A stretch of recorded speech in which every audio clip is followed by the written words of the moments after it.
Only humans would be so insane that when they find the corpse of a god, they would look upon that vista of eldritch flesh and think, I wonder if I could eat that?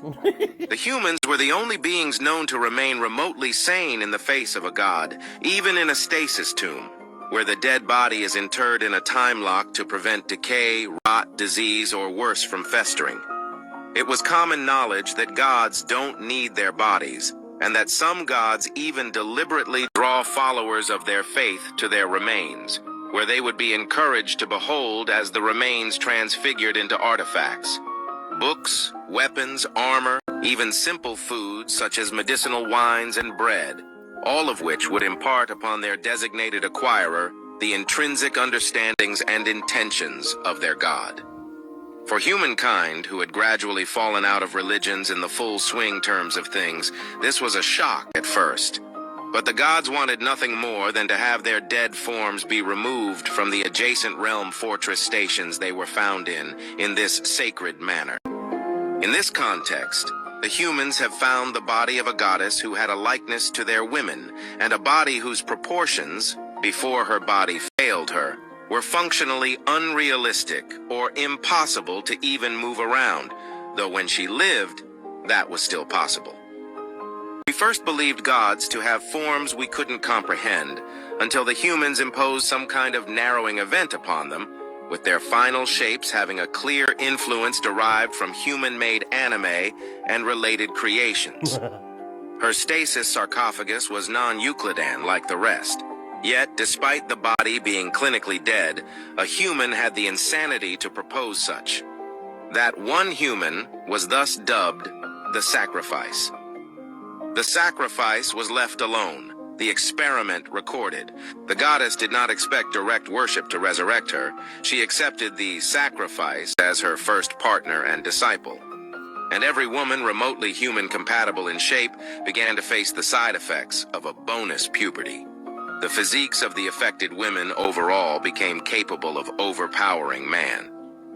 The reason we selected this specific historical event was because it was the first recorded time a god's vessel literally undied from direct, compassionate contact from someone who earnestly believed in them.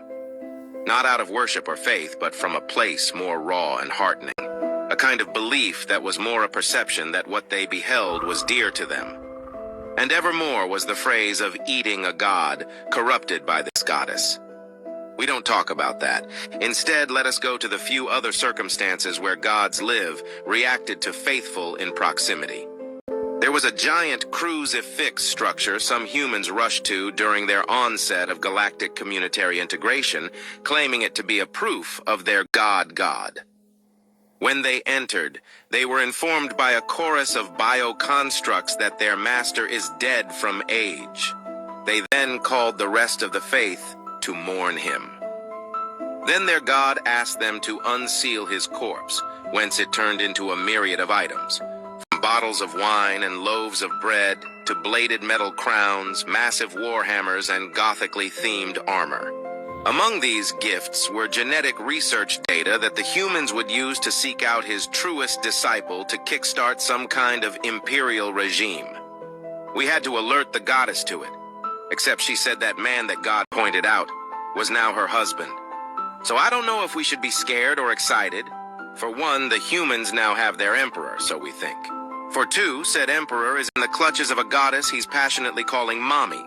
And thirdly, the humans, even without their emperor, are testing these bio-augments.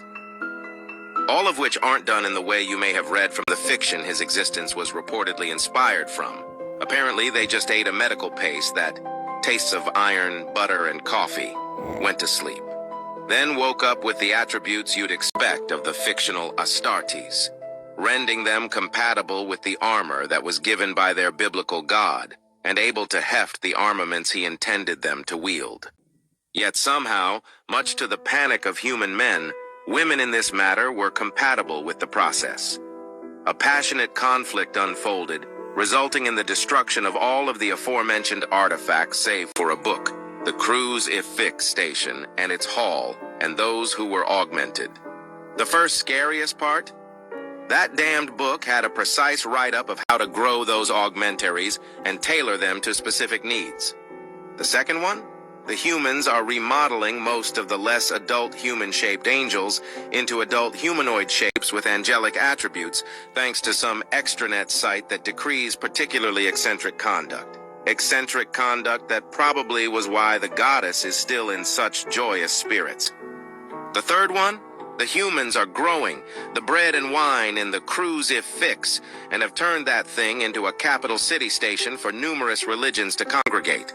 Our speculators are wondering if there's any other human-identifiable deities out here, but so far we've only found a giant ovoid with an indent, the domain of our beloved Drusilla, queen of the hunt, hunter and hunted and monster of... We don't talk about that... It's really difficult to write any of this down without the threat of a deity going and trying to turn the whole article towards that rule the goddess spoke of at every possible turn. It's like they want us to integrate their genes and spawn a new pantheon for them. We're not a petri dish. Why are the humans so giddy about this?